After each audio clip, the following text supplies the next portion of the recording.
Hi everyone. We are just going to get started in a few moments. We're just going to give it maybe a minute or so for people to join us.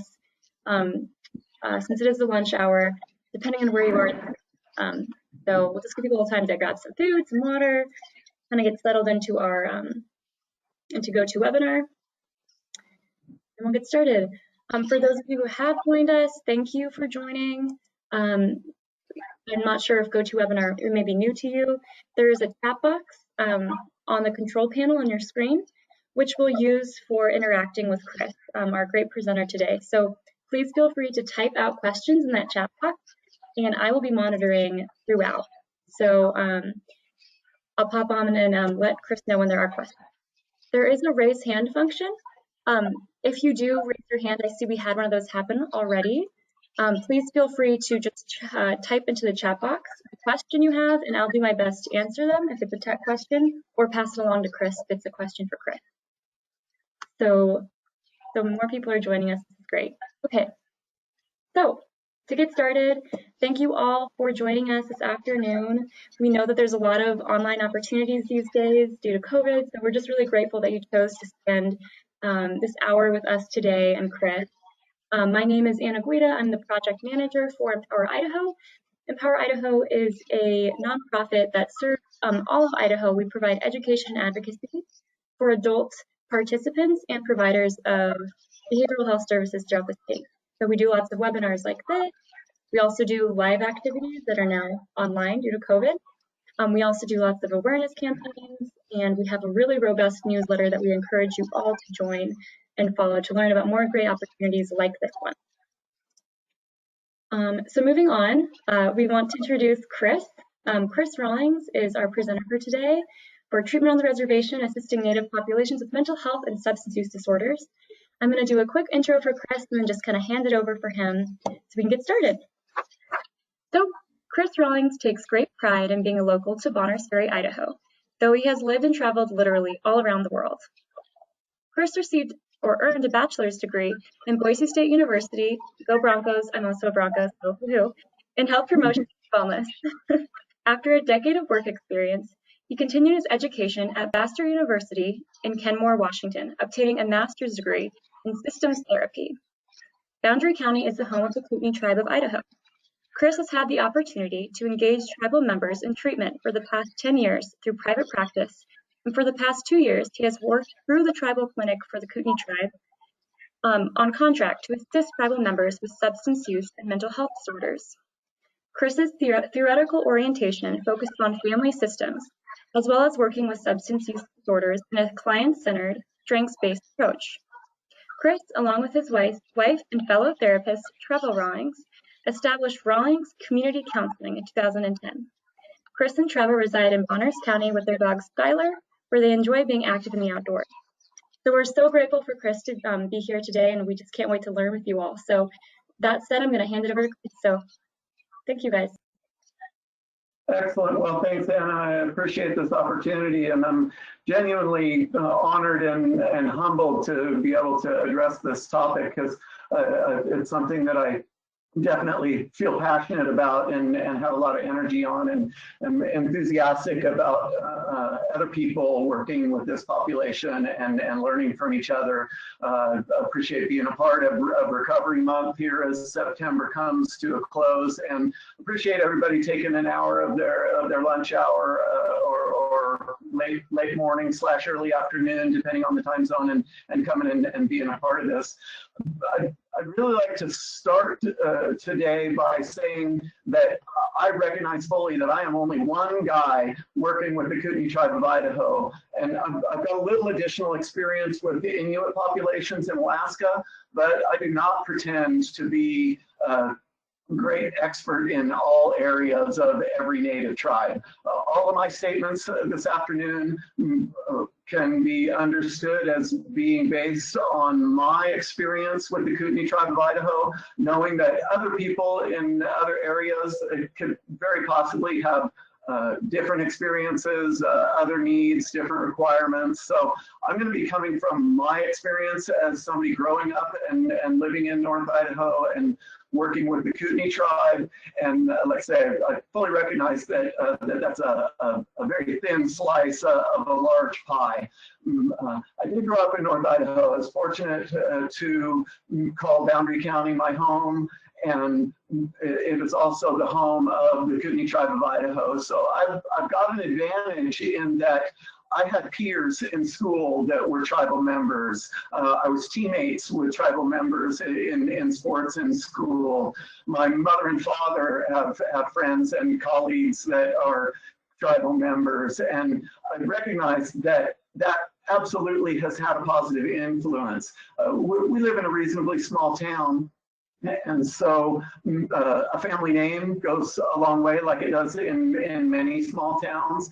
And the Rawlings name, I don't pretend like we're super famous or anything, but I do take pride in the understanding that the family name has credibility, and we've worked hard to earn that credibility within the community, and that includes the Kootenai Tribe of Idaho.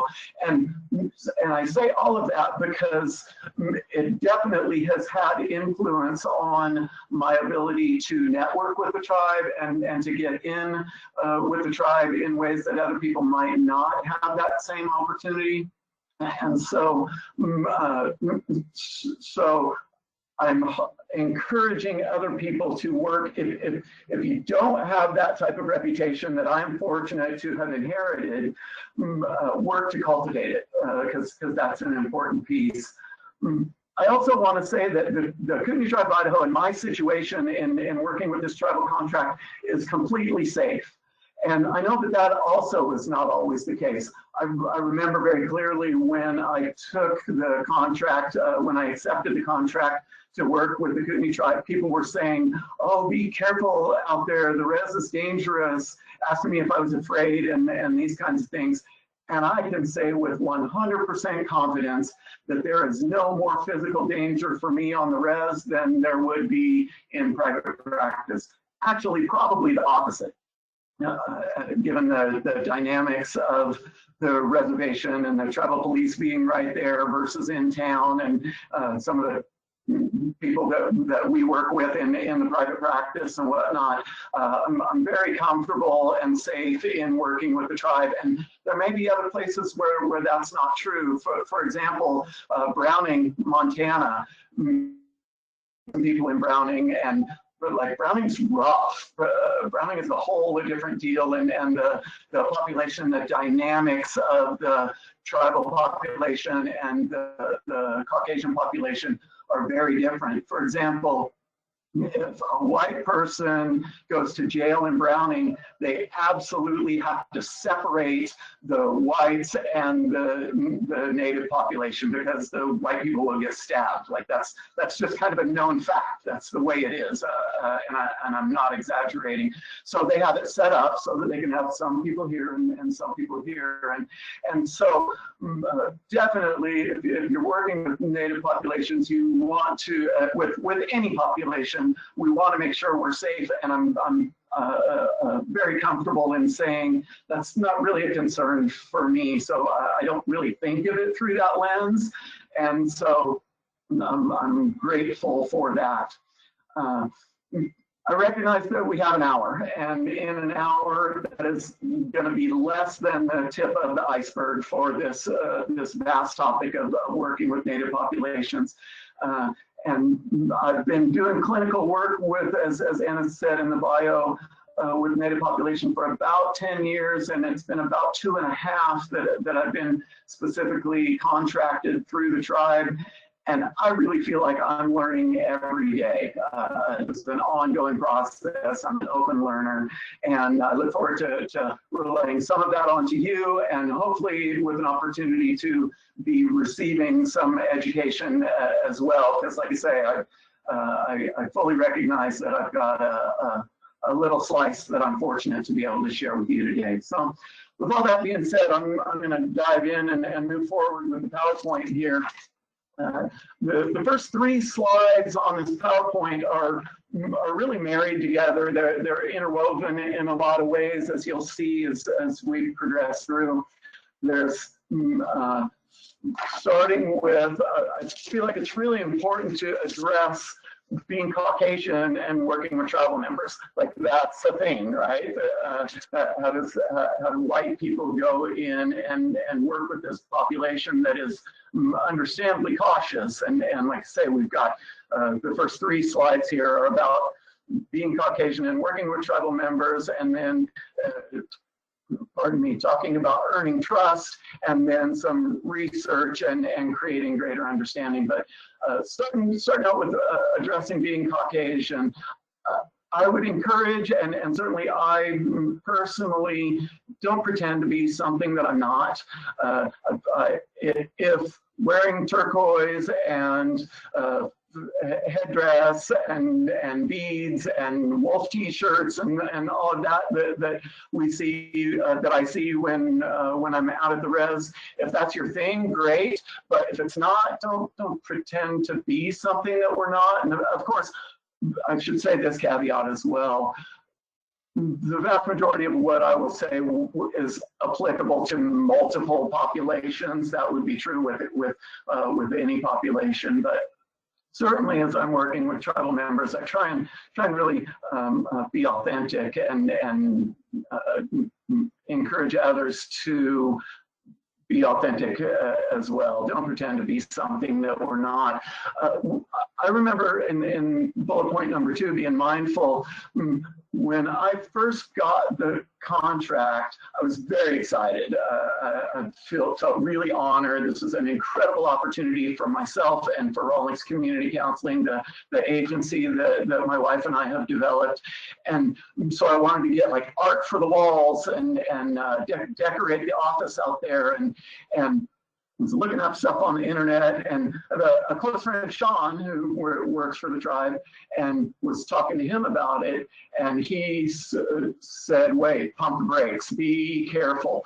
And one of the things that he educated me on that I wasn't aware of is how many different conflicts there are within tribes. And of course, as a white guy, I don't know what those are. And he definitely opened my eyes and encouraged me to be conscious of the different conflicts and history of other tribes, and things that I might not think are a big deal, they might think are a really big deal, and vice versa. Things that I might be like, whoa, I wouldn't put that on my wall.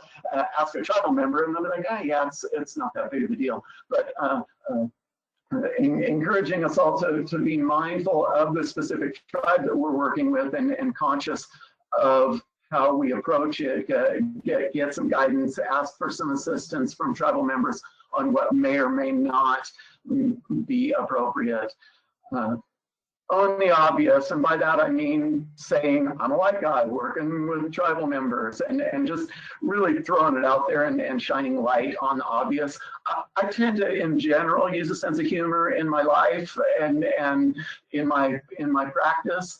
And the Kootenai Tribe, like all human beings, they're stinking hilarious. Like, once you get through, there's a very rich and developed sense of humor with my tribal members, which I absolutely appreciate, and that can really be helpful in terms of breaking down barriers and coming to common ground. Humor is a very valuable tool.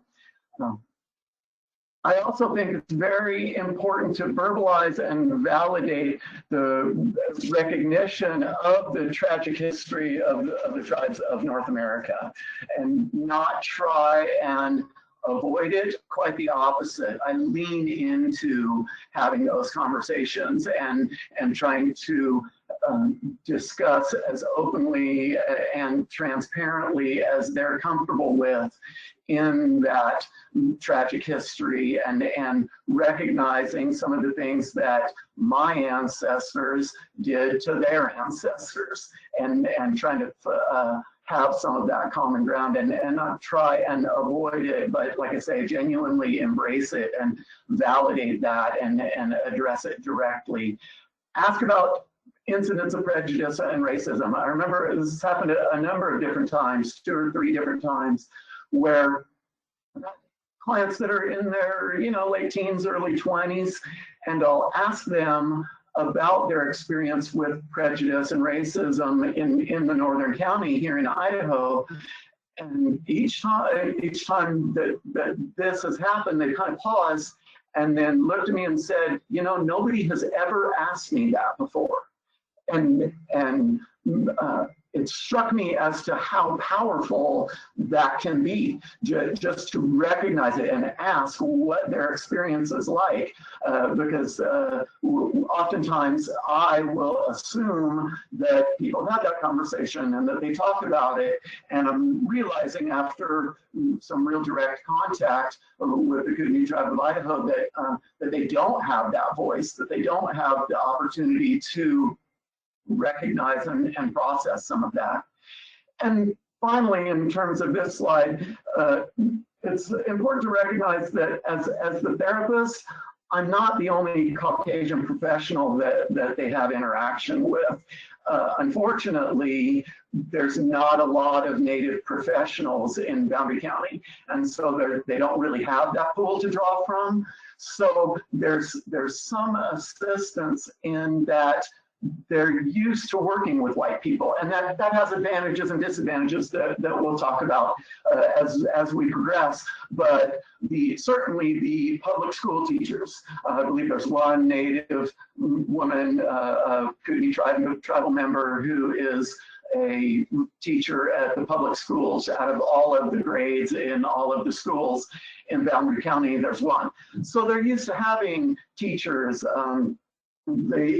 All of the tribal, the health clinic, the nurses, and the doctor she is a white woman that works at the tribal clinic.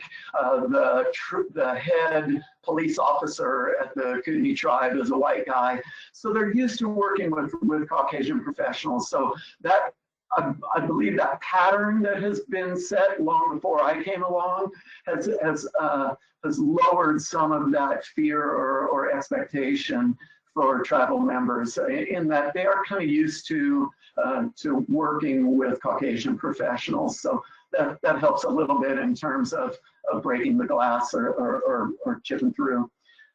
So I'm going to move forward, and again, these first 3 slides, there's some of it's wedded together, and there's some overlap, of course.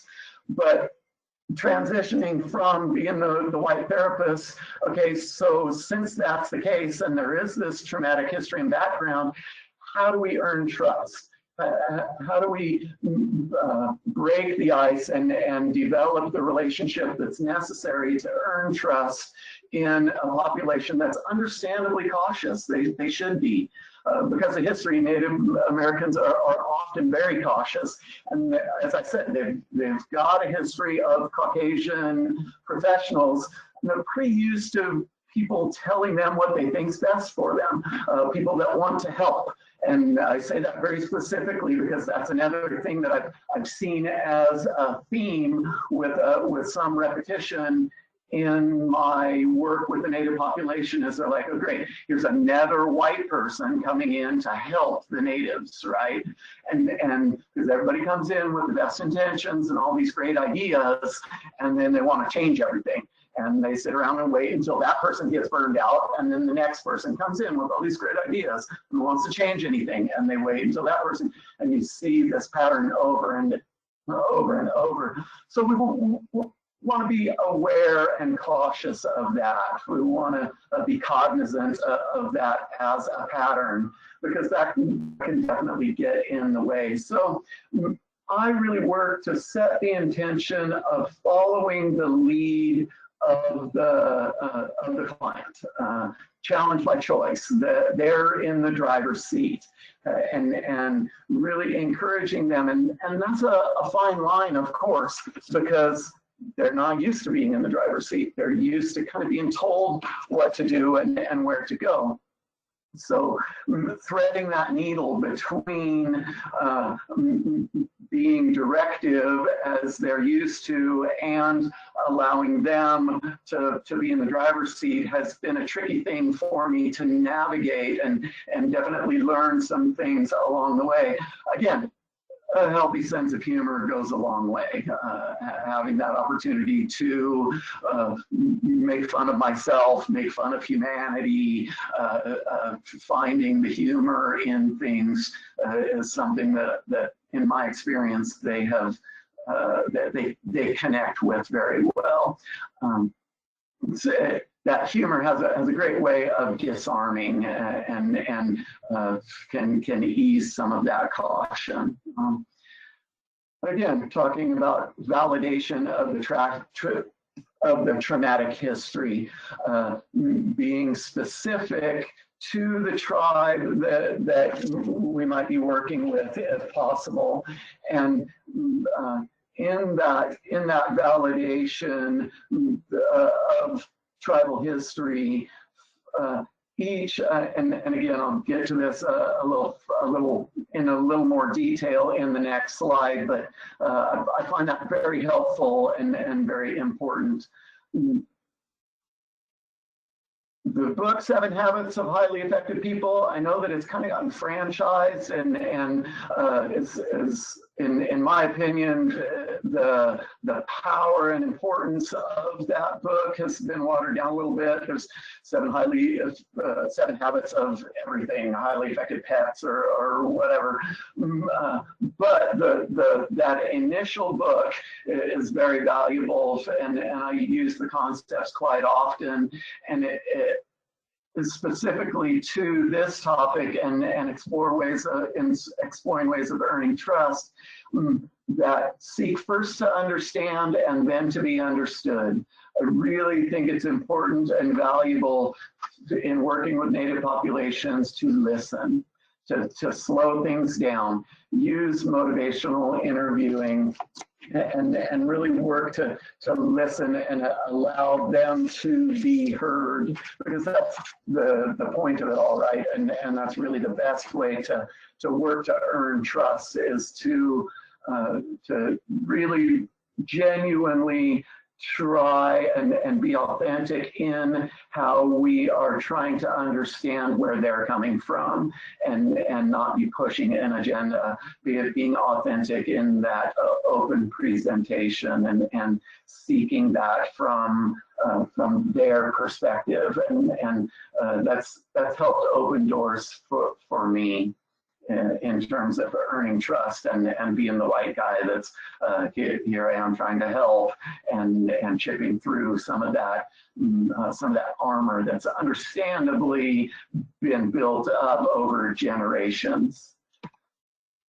Which brings us to the idea of researching culture and creating a greater understanding on making that connection. We all know as clinical therapists, whatever the orientation or however our approach to our clinical process, really the relationship is of vital importance, and creating that trust that we're talking about earlier, but really making that connection is an important part of working with people. And in working with tribal members, there's I feel like that's even more true. There's more of that relational capability focus from tribal members. They are vastly less impressed with credentialing, whether the letters behind your name, the school that you went to, any of that kind of stuff really pales in comparison to how I present with them when we're face to face. Do I have the capability? Can I show a functional capacity to be effective and connect with them on a human level, on that spiritual level? Is vastly more important to them than any credentialing or whether somebody went to Harvard or not. So know that I feel like it would be hard for me to emphasize that enough in working with populations. To the point for myself that, and maybe this is more of an indictment on me than anything else, but I don't put my degrees on the wall. The law requires us to have the one little ripped out one that is still that says, yeah, I'm licensed, but I don't cover my walls with credentials with tribal members, because in my view, it comes across as a little pompous. And I know that this population, that's not what's important to them. And so I don't try and really wave that flag very much. I think it's way more important to do your homework. And again, this goes back to the prior slide. Every tribe has their tribal story, right? Every tribe, and they're all very, in general in North America, the tribal stories are very similar, but they're all very specific as well. So do your homework, know the tribe that you are fortunate enough to be working with. In the Kootenai Tribe of Idaho, they created a book called The Century of Survival. And this is something that I utilize very greatly. It talks about the history of the Kootenai tribe, both the pre-colonial history, what they were doing in this area for thousands of years, and then what happened when the white man showed up. And the century of the tribe's vast efforts to survive, despite real, very specific and direct efforts to be stomped out by the white man, by the Caucasian culture, and by all of our norms. And so get that understanding of the tribe that you're working with, and know that that is going to be individualistic. And the more familiar we can get with that story, then as we start working with the specific individuals on a clinical level, it's really amazing how some of those pieces start falling together, and we can start seeing. And I'm segueing. I'm getting a little ahead of myself. I'm segueing into that multi-generational trauma idea, but you can really start to see how some of those pieces fall into place to create success and failure for this population. I very much encourage and enjoy myself participation in cultural and tribal activities. Show involvement, show investment. And there's a lot of stuff that is totally appropriate for the white guy to go and be a part of, and there's a lot of stuff that is just simply not appropriate for me. And I don't know all of those yet. I certainly didn't when I first started, but one of the things that I have learned is ask. If you have an investment, if you want to be a part of things, that will show. And when I ask if I can be part, the Kootenai tribe has all kinds of different ceremonies, be involved, to go to tribal council meetings. Yeah, obviously, it's not appropriate to go to every one, and you probably wouldn't want to. I certainly don't have time to go to everyone, but try and schedule time to attend one. Let them know who you are. Show some of that genuine authenticity to the tribal council. It's a little intimidating. Lean into it, be enthusiastic and humble and appreciative of those opportunities. Go to powwows, see them dance in the regalia, be a part of things. The Kootenai tribe does school award ceremonies separate from the public school. They just do them for the Kootenai tribe out on the res. And I always work hard to go to those because it's a great opportunity. All the families there, they eat pizza, everybody's sitting around in different ways, clapping for the kids' success. That's a really wonderful thing to be able to be a part of. And then, of course, there's things that aren't appropriate. There has been several ceremonies that were coming to town that I knew about, clients are talking about, and I'm all excited. And so I go to tribal council and say, hey, is that something that I can do? And they're like, yeah, right. No, yeah, that is not appropriate for you to do. Okay, but I've never felt like they were offended that I asked. They'll be direct, they'll be clear on what is and is not appropriate. But for my situation, I've never felt like they were like, oh, how dare you ask? They'll just be like, no, you can't. I remember once there was a funeral, and there was the traditional, more like Christian funeral, and then there was native ceremonies afterwards out on the res, and then they did the burial out on the res. And I was hopeful to be able to participate in that. And they're like, yeah, no, not. Understand why you might want to, but that's not appropriate for you. Okay, great. Certainly no offense taken. I'm an open learner. Thank you. I won't ask again next time, and everybody moves forward. Finally, I'll say earning the affection of the kids has gone a long way. That's really how Rawlings Community Counseling, our agency, got our foot in the door with the tribe, is by working with the children. And in doing so, of course, then you meet the families, the grandparents, the aunts, uncles, the parents, and we'll talk about family dynamics here in a minute. But once we gained the children's trust, that went a long way in working to earn the trust of the parents and families, the adults in the tribe.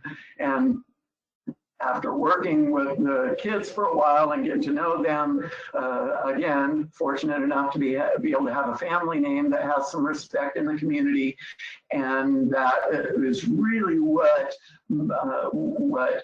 broke through to having greater access, and ultimately being able to be the therapist out on the reservation. It all started with working with the children, and that's a great way to kind of get going with them.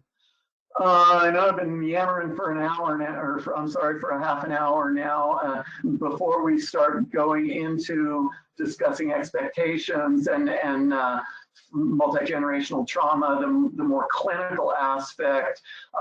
It's an opportunity to pause and say, are there any questions about these first ideas, addressing being the white guy, researching culture, and exploring ways to earn trust? Is there any questions out there that I might be able to be helpful with? Hey, Chris, this is Anna. At this time, I don't see questions. There might be some that roll in since you just prompted, so I can go ahead and just call on if some do come through while you're moving on. Okay, awesome. Yeah, well, just in review of that sort of first half, I'll reiterate a couple of points and then we'll move forward.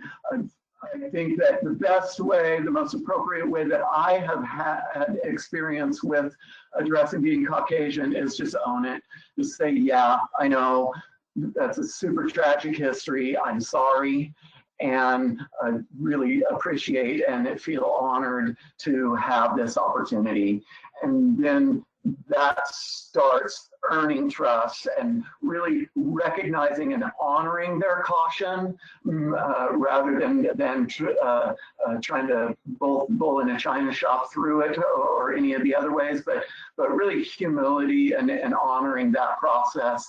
And then, like I say, really doing homework, really working and showing the investment in trying to understand the culture, trying to understand the history, and being involved, even to the point of them saying, no, it's not appropriate for you to come, working with the children, getting in with the families. These are all ways that myself and the other therapists with our agency have had some success in earning trust and breaking down some of the barriers that have happened over time.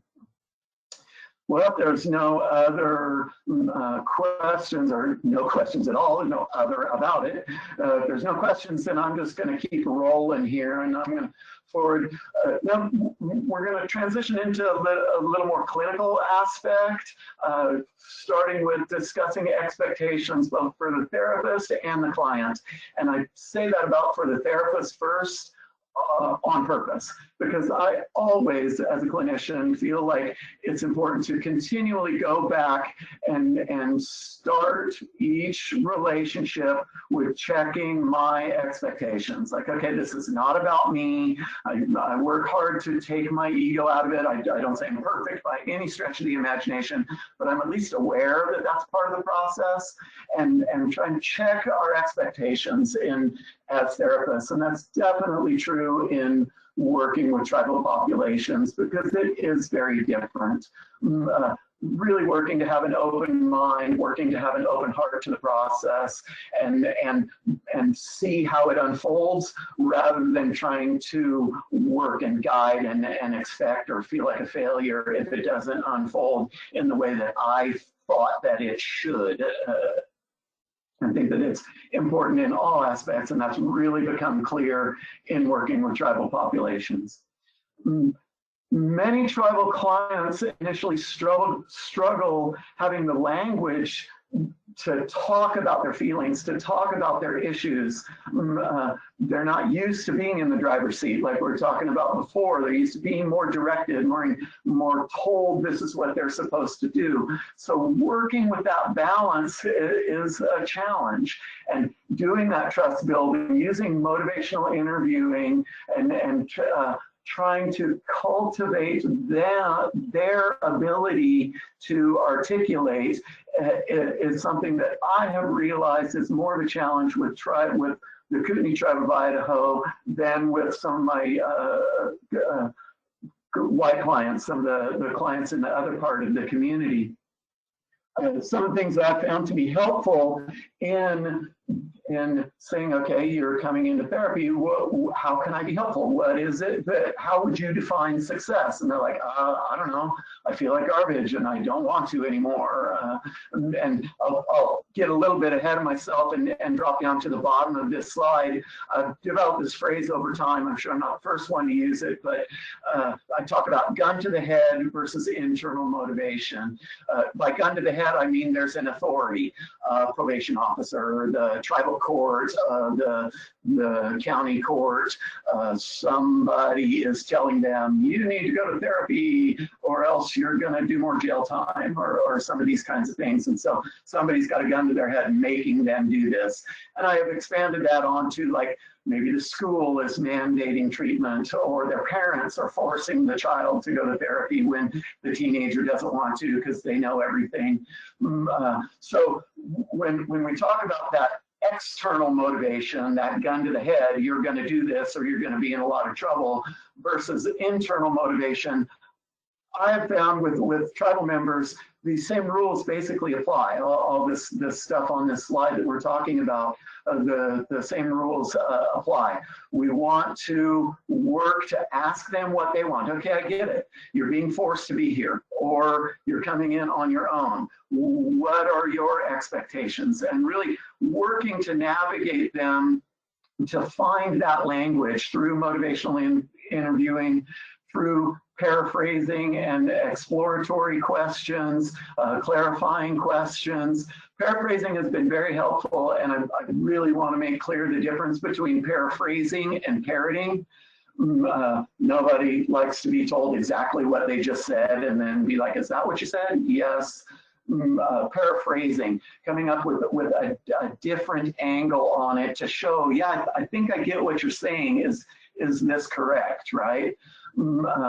Helping them work with that language through, with developing that language through rudimentary CBT skills building. And I really mean rudimentary. This has been true for the Kootenai tribe, whether it's adults or children.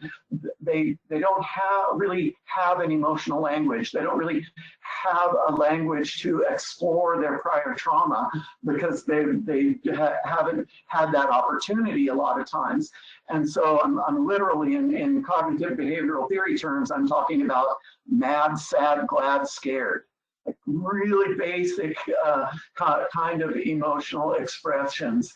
And then if they have those concepts, I found we can move forward very quickly.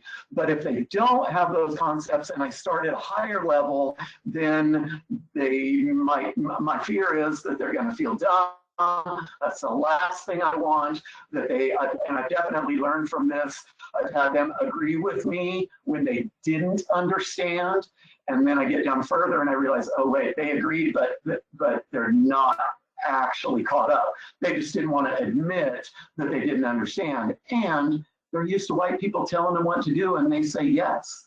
And so trying to break that habit by starting at a more basic level. And if they're more advanced than that, then it's easy. You can move forward more quickly. But I would way rather start low and move quickly than start high and have to backtrack. That's backfired on me. So please learn from my mistakes. Treatment planning is always a challenge because the goals are supposed to be our clients, and we often know how difficult that can be, especially when somebody's got a gun to their head, right? Like, what I want is to not be in therapy anymore. I don't want to be going to jail or being told what to do all the time. And so asking the miracle question, if you woke up and things were just the way you would want, what would that look like? And then kind of backing up from there, and what can we start in terms of goals and objectives to work towards some of that. I've had some success in that. Scaling questions are very helpful with my tribal clients and children. Because that can give kind of both parties, myself and them, that context for on a 1 to 10 scale. Where would you, how would you prioritize this or that, and can help with developing some of that language. And then, as I said, same rules apply in terms of gun to head versus internal motivation. Really working to develop that language on either case. Having a greater understanding for multi-generational trauma and the impact on the clinical process. And this was an eye-opener for me. I've been working in one capacity or another in a helping profession for 25 years. I thought I had heard a lot of very tragic stories, and I'm telling you, if you're working with tribal population, buckle your seatbelt. There is trauma like I was not really aware or able to comprehend based on the prior populations that I was working with. And one of the things that really struck me is how matter of fact it was discussed. How it's like every ordinary day kind of discussion, and they're talking about how grandpa was murdered and grandma was in jail and raised by a cousin and living in out of a car. Like, oh, I can go on and on. And I'll tell you what, we'll talk about it in terms of self-care as we get towards the end, but that multi-generational trauma and the weight that carries, as therapists, we absorb a fair amount of what comes into the chair in front of us. And boy, howdy, that has been true for tribal members. So really be prepared to hear horrific stories and wonder how it can be discussed in such kind of matter-of-fact terms. I think it's important to recognize that when a tribal member comes into my office, I'm working with that individual person. I'm working with their current family system, which might look like any of a million different combinations of friends and family, and the weight of their ancestors.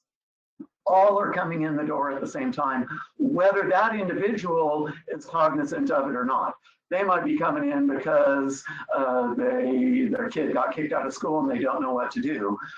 But they're bringing a lot of that in with them, even if it's on an unconscious level. And boy, it really unfolds as you start to do clinical work with the individual. Very, very often, and I'm maybe stating the obvious, but very often addiction and mental health issues intertwine in tribal clients. And it's a chicken or the egg kind of thing, which came first. It's really hard to separate that, and oftentimes I don't even pretend to try. We're just working with what's in front of us, but understand that co-occurring disorders are more common than not. Within the individual, and then of course within the family system. The families are I'm trying to make sure I don't make a unilateral statement, but I can't think of a tribal family that I'm working with that didn't have some sort of blended family combination. Of course, working with tribal families, there's often multiple generations in one household. That's very common in this area. So when we're working with the people, they often make reference to grandparents, aunts, uncles, cousins, all living within the same house. And often with the Kootenai tribe, and this was an adjustment for me, I'm looking at the clock because I realize that time is of the essence, but when working with the Kootenai tribe, they'll talk about mom or auntie, and when there's no biologic relation, and really fishing through. And if the opportunity presents, I would encourage people working with tribal population, do a genogram. It is a challenge, I'm telling you, but do it anyway. Try and frame it out on a whiteboard or whatnot on where things went from grandparents to parents to client to their children, and see how it's fragmented. And it really gave me that concept of, well, of course this person isn't grounded. How could they be grounded? They've got this great and vast tribal history for thousands of years that is well established and rooted in the earth and Mother Nature. And then within the last couple of generations, it's gotten this fragmented. And there's going to be a lot of dysfunction and confusion involved in that. And therefore, the substance abuse and the mental health issues all cascade down as a result. Do a genogram with a tribal family, and it's an incredible learning experience. Of course, once trust is established in a relationship, trauma work can begin, but we want to establish that trust prior to diving in. And they may bring up trauma that as a therapist, I want to explore. When they talk about it as matter-of-fact terms, I'm like, whoa, wait, what a minute? Wait a minute, what are you talking about? But be cautious about doing that too early if you don't feel like the relationship is established. Again, what are my expectations versus what is the client's expectations? I try and curb my expectations. I want to hear the story and explore that trauma and know that that's got to be rooted in some real core issues for the person. But is that relationship established yet? Is that the direction that this individual wants to go? And check that expectation. I'm a firm and big believer in EMDR.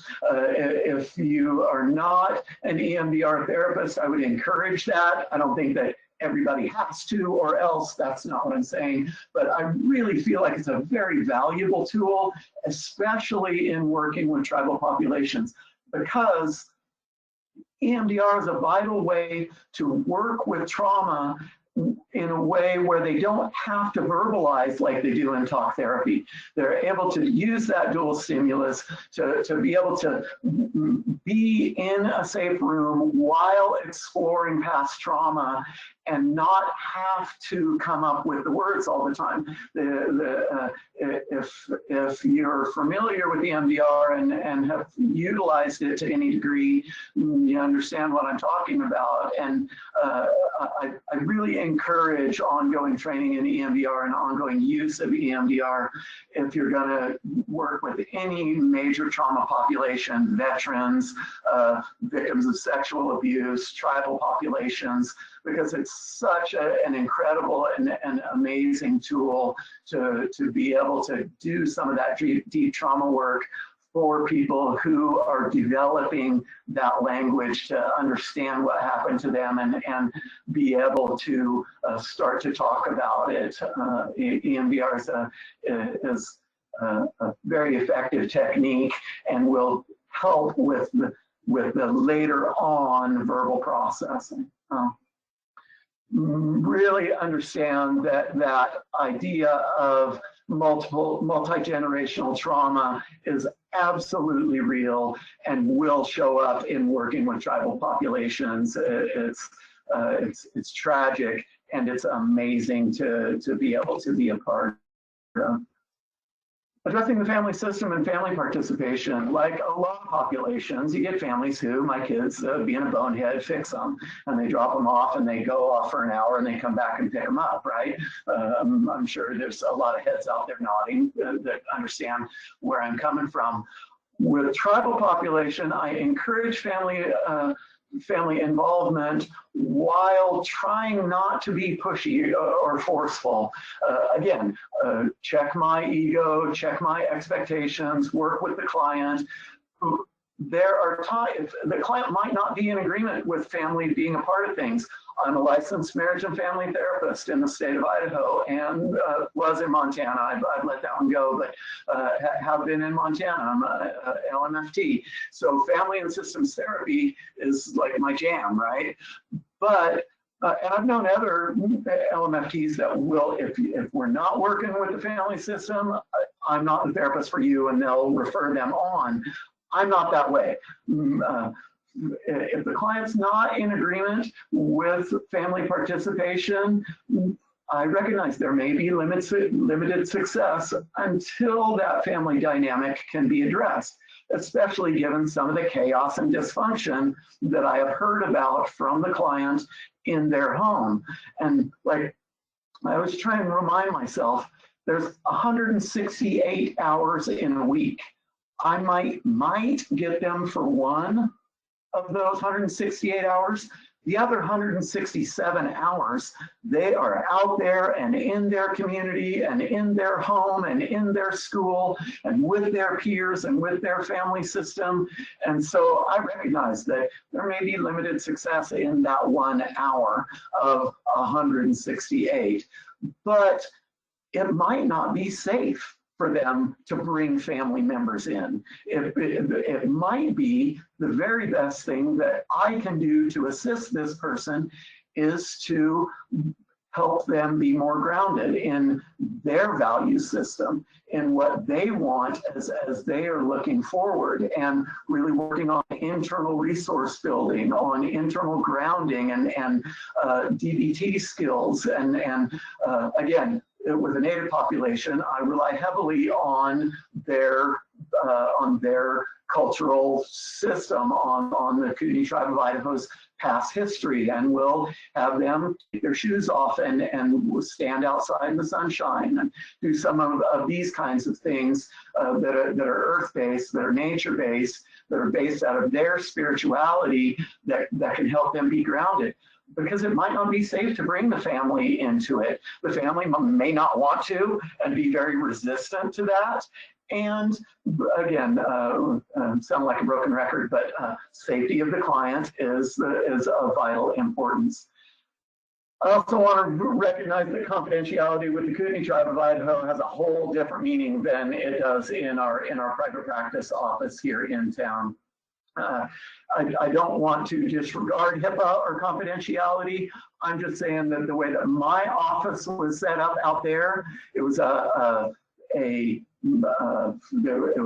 house that was split in two, right? And I had one side and tribal court was on the other, and it was just like a studio apartment.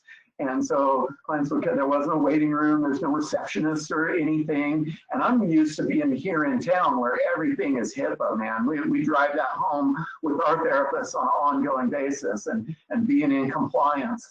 And there, like I'm working with somebody and one of their cousins will come in and literally like walk in without knocking, open the door and say, hey, Susie, we're ready to go to Walmart when you're done with your appointment. And I'm tripping all over myself thinking HIPAA and confidentiality and oh my goodness.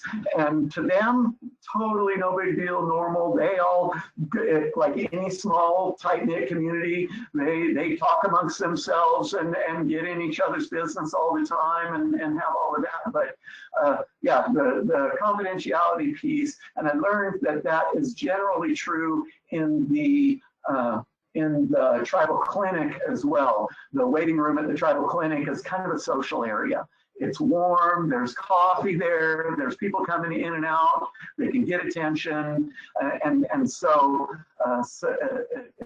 it's important to work to respect the boundaries of our profession and understand that can be tricky to navigate, or at least has been for me at times. Finally, with a few minutes left, I want to talk about self-care in order to continue to be effective in our clinical practices with tribal populations. I'm very aware of the transference and that vicarious trauma idea. Like I say, so I've got 6, 7, 8 clients in a row of tribal clients.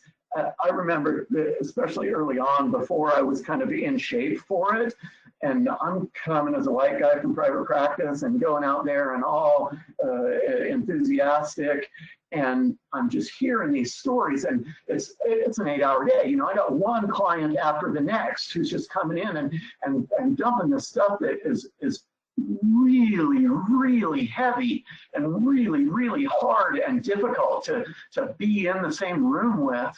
And then it's like, okay, dust myself off, they leave, next, and again, and again, and again. And really going home feeling like I've just been hit by a truck, you know, just exhausted from fielding all of this. And so be aware of burnout, schedule breaks in the day as is appropriate. I always really work to try and bring healthy food, drink lots of water throughout the day and try and keep that up and not power through. Have a plan for self-care afterwards at the end of my day and get a workout in, go for a walk, take the dog out, whatever makes sense, but kind of that way of literally taking a shower, those kinds of things to try and shed the day and not bring it all home with me, because that could be a challenge. But like I say, my wife and I own this agency and we're both therapists, and it could be a challenge to come home and not continue to talk about all the stuff that we just did for 11 hours and then go to bed and get up and do it again and again. So as always, really work on self-care. Seek counseling for ourselves as is appropriate or necessary. Definitely working clinical staffing. We never want to do things in isolation. It's important to bounce things off of other professionals and say, hey, I'm thinking about doing this, or I did this with this population. Does that sound right? Other ideas, more heads are better than one. So really aware of the impact of trauma in these in working with tribal populations, because it's tough to sit there and feel that and then try and go out and go to the grocery store and that kind of thing. So that's the presentation I had. Pretty darn good on timing from the clock that I'm looking at. Anna, are there any questions that have popped up that I might be able to field before we sign off? Yeah, yes, we do have a question actually. It's a two-part question. The first part is, do you do outreach on the reservation, and how do people learn about your services? Yeah, good question. Thank you. And the answer is yes. I actually have an office out. My pen. Out on the res. And I say that a lot of people, they kind of flinch when a white guy says on the wrist. That's what they refer to it as. That's what they call it. That's what everybody calls it. That's not a derogatory term. If I said anything else, I would come across as pretentious. So yes, I have an office out on the res. I work out there on Wednesdays. I do 1 day a week on the res specifically. I got an 8-hour day blocked out there, 10 to 6. Out on the res where I work specifically with tribal population and employees of the tribe. We also see clients here in private practice in town at Rawlings Community Counseling. And because it's an entire tribe and I've got 8 hours, so there's often more than that. And not every therapist is appropriate for every client. I might think I'm great, but if there's a female and she wants a female therapist, I'm not a female. So we're fortunate to be able to have other clinicians in our office that have a reputable name, that we've earned some of the trust of the tribe. And so they're not like just stuck with Chris. They can have other options. They're not just stuck with Wednesdays. They can have other days based on scheduling, or if I fill up, or these kinds of things. And so you can learn about our services through Rawlings Community Counseling. Has a website, as does the Kootenai Tribe of Idaho. There's a website there. If you're looking on the Kootenai Tribe of Idaho and seeking that part of, I would encourage you to look at the tribal clinic, and that's how things get funneled down to the clinical department, is through the doctor and the nursing staff, and then they make the referrals from there. I believe that answered the question. Did I cover it, Anne? Yes, that sounded great to me. You have one more question from someone else. Is there any specific family systems theories that you like to utilize?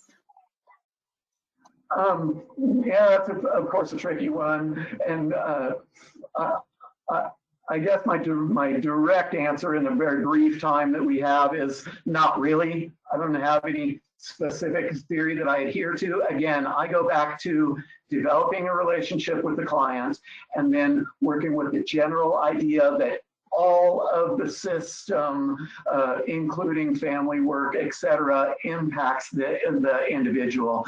I tend to be very strength-based and Rogerian, and trying to work with those internal resources to assist with the individual within the family system and developing assertive communication skills and so on. But no, I don't really have one that I'm specifically attached to. I think of it more as like common sense, what shows up, and how to be adaptable as things present to me in a clinical fashion.